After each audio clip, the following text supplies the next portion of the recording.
мисли чой дам мекунем.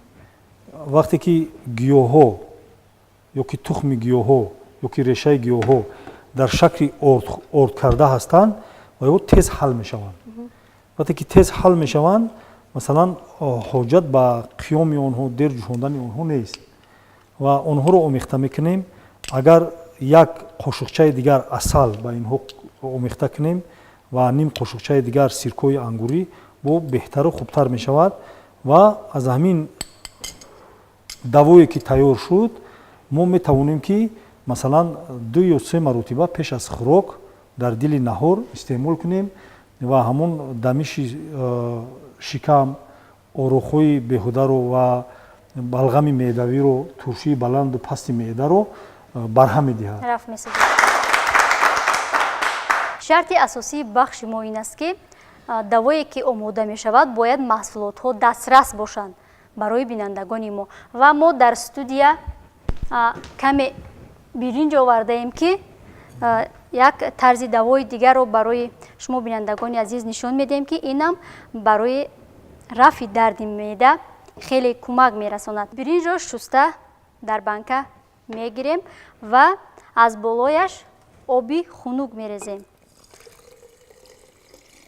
ин об бояд ки як шабонарӯз бимонад.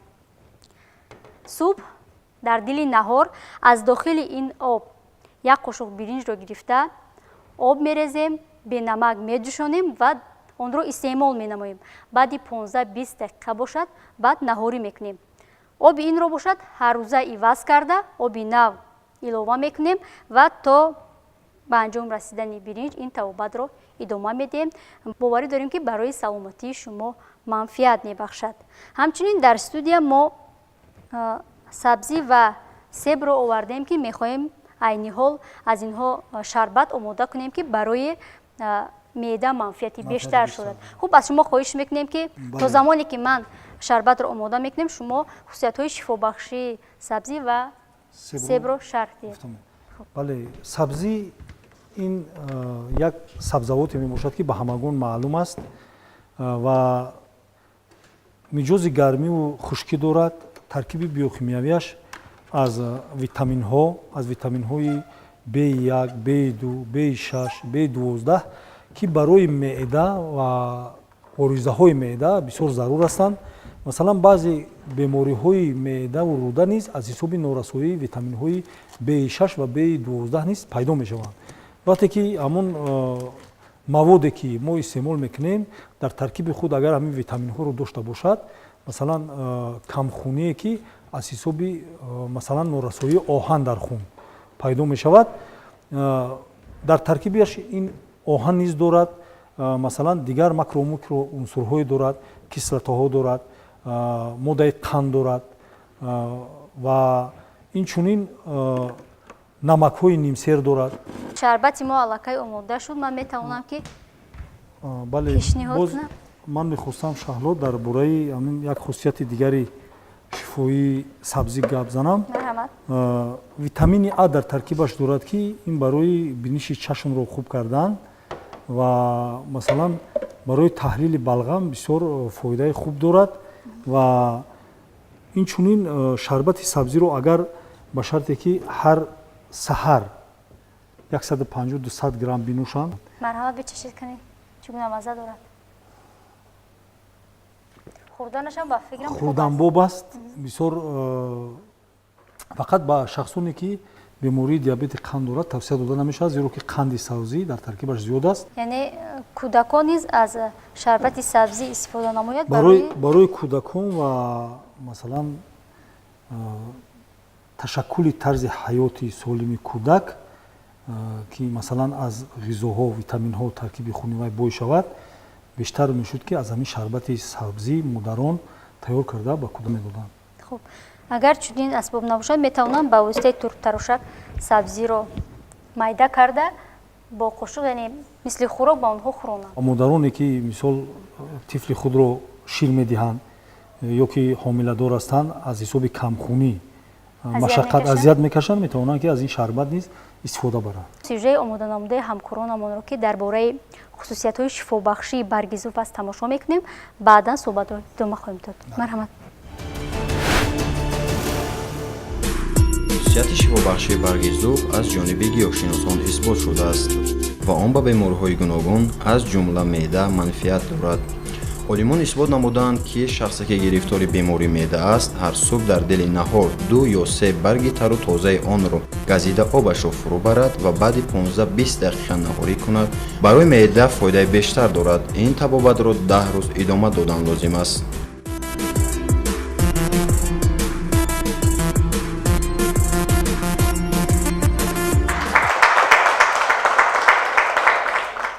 хуб, ман ба омода кардани шарбати себ машғул мешавам ва шумо хусусиятҳои шифобахшии барги зуфро илова намоед.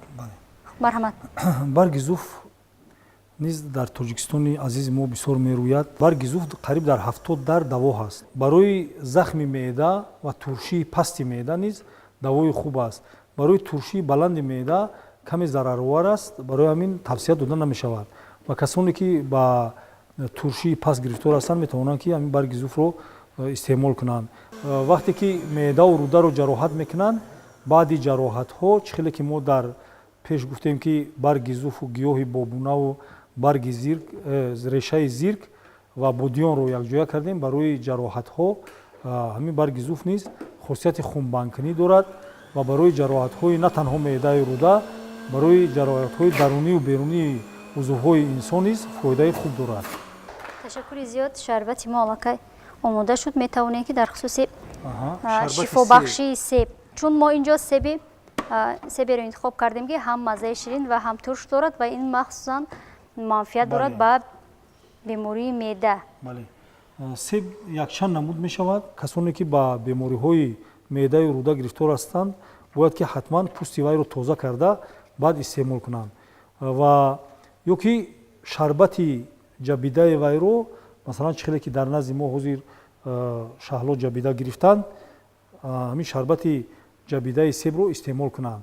ин барои ҳазми хӯрок, агар инро масалан баъди хӯрок агар вайро истеъмол кунанд, барои ҳазми хӯрок дар таркибаш азбаски кислотаҳо дорад ва туршиҳо дорад, хӯрокҳои ғализро бисёр тез ҳазм мекунад. ташаккури зиёд барои маълумотҳо.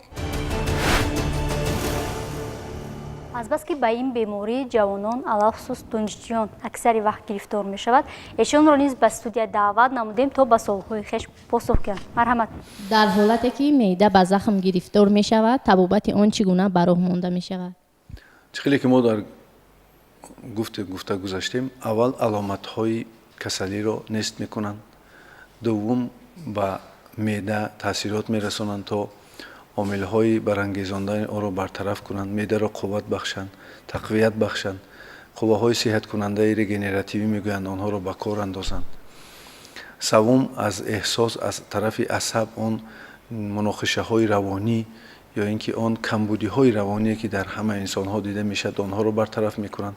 хуб мешуд устод ҷавоби суолҳои донишҷӯёнро бо аёният нишон медод ки онҳо пурратар мефаҳмиданд. марҳамат, ҳамкори мо онро ба студия ворид мекунанд. ба назди шумо.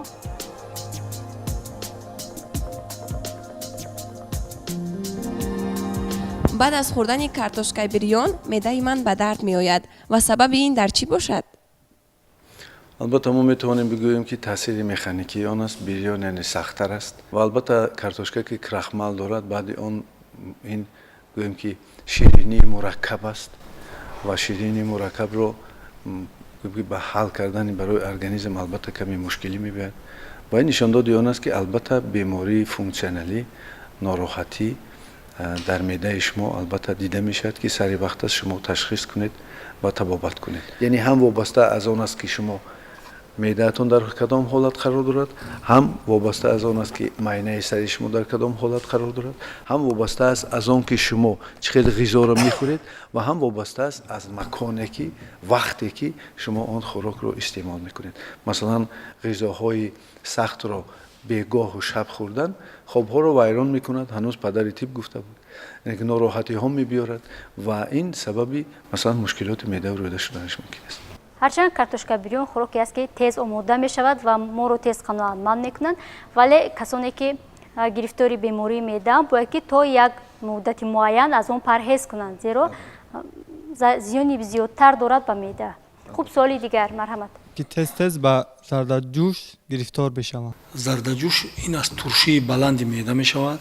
چیزی که ما در بلوغ قید کرده بودیم از حساب غلبه صفروی معدوی که این علت از تلخدون است و همون غلبه تلخه زهره به سوی معده روان می شود و در معده همون خلطی تلخه نیز موجود است. وقتی که ترشی بلند رو در همونجا می دهد و وقتی که ترشی بلند می شود زردجوش یعنی که همون آروغ زدن و جوشش زرده رو و جوشش خوراک رو احساس میکنید. در این حالت باید که حتما پرهیز کنید از خوراک‌های بریون، از تیزی، از شیرینی ها، از شوری ها و از روغن حیوانات، چربی ها باید که پرهیز کنید و خوراک‌های آبپز رو استعمال کنید. ما جوانان حتما در وقت دویدن آب خنک رو استعمال می‌نماییم و سببش در چی باشد که این ارگانیسم حتما آب خنک رو مقصد طلب می‌نماید. وقتی که آدم می‌دود دلی وای تیز کار می‌کند، خونی وای در حرکت می‌شود و این چونین جوشش خون وقتی که خون در گردش سخت می‌آید و صفرا نیز برانگیخته می‌شود یعنی که زهره و بدن انسان گرم می شود و همین گرمی درونی بدن عرق می آورد یعنی که از پوست همون خنکی درون رو می برورد. وقتی که خنکی رو از درون می برورد مثلا وقتی که شما آبی خنک رو در همین حالت می نوشید بسیار زیانی سخت می آورد زیرا که معده در حالت گرمی هست غلبه صفرا و غلبه خون زیاد است. وقتی که آب خنک رو از یخدان میگیرید به حد خنک رو می نوشید می تواند که با علتهای تلخدان با علتهای مثلا خنک معده ورم معده و روده گرفتار کند که معالجه وای خیلی بد دشوار می شود و وقتی که معالجه نمی کنید می تواند که با دردهای دیگری شدیدناک مثلا ترشی بلند و پست معده یا که با زخم معده آورده رساند. کسی که سالم و بردم بودن میخواهد باید پیوسته به مشق جسمانی مشغول شود. همون طوری که ابوعلی ابن سینا گفته بود اگر مشق جسمانی و طرز خوراکخوری رژه درست داشته باشد دیگر حاجتی به نزد طبیب رفتن نمیماند.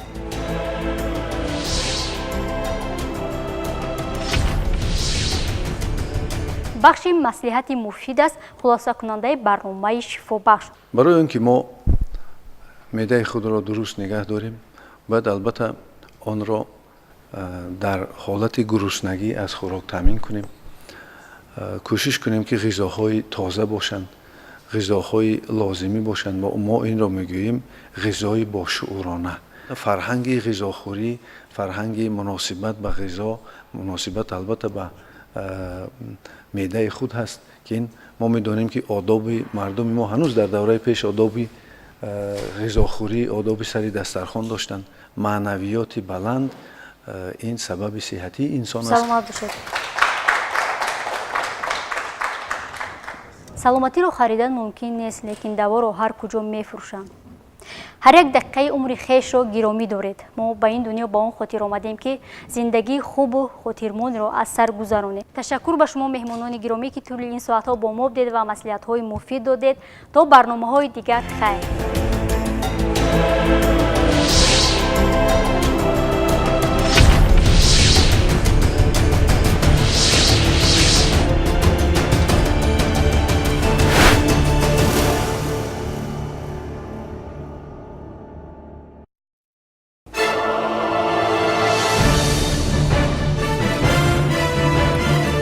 موافق معلومات‌های گرفته ما در جهان از بیماری ستون‌موره از زنان دیده بیشتر مردان اذیت می‌کشند زیرا مردان بسیارتر به کارهای جسمی مشغول می‌شوند. متخصصان ساحه طب ابراز داشتند که در جهان آدمان از بیماری دل و فشار بلندی دیده از حساب بیماری‌های ستون‌موره بیشتر معیوب می‌گردند. ما باشیم در برنامه نوبتی شفابخش همین موضوع رو مطرح می‌نماییم.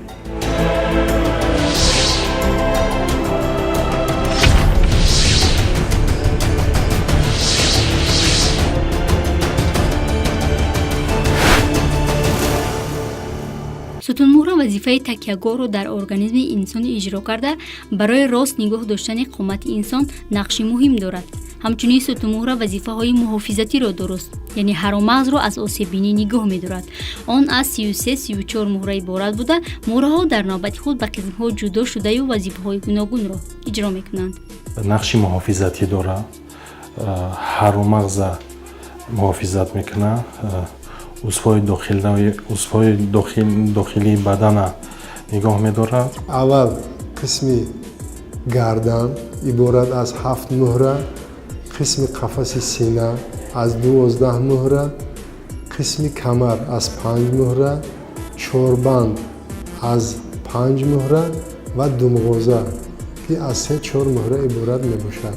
бисёртар бемориҳо муроҷиат мекунанд бо шикоятҳои дард дар камар ва андомҳои поёнӣ, сустии андомҳои поёнӣ ё ки дардҳо дар қисматҳои соқ, рон ё ки попанҷаи по шикоят мекунанд.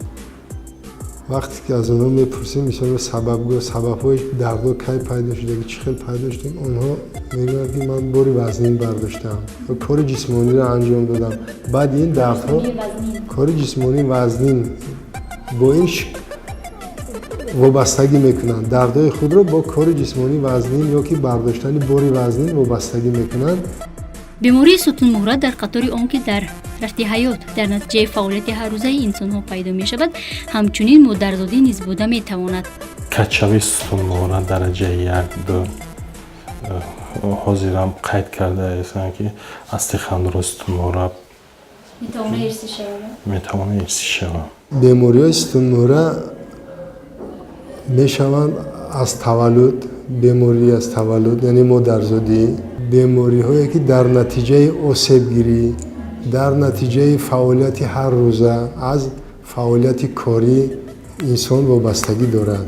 сабабҳои дучор шудан ба ин беморӣ гуногун аст ва яке аз сабабҳояш фарбеҳӣ мебошад.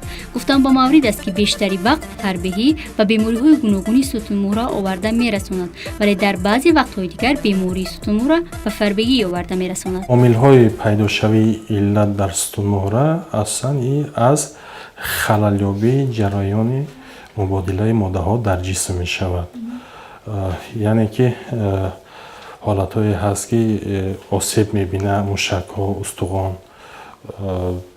ва шамолкашӣ, беҷӯшшавии мӯҳраҳо. ҳолатҳое ҳаст ки мисол ҷароҳати хурдакакам ки бошад, мисол ҳамон сабаби пайдошавии иллат дар сутунмӯҳра мешавад. ин бемор як чанд рӯзи пештар кори вазнин кардааст, кори ҷисмонӣ, оҳани вазнин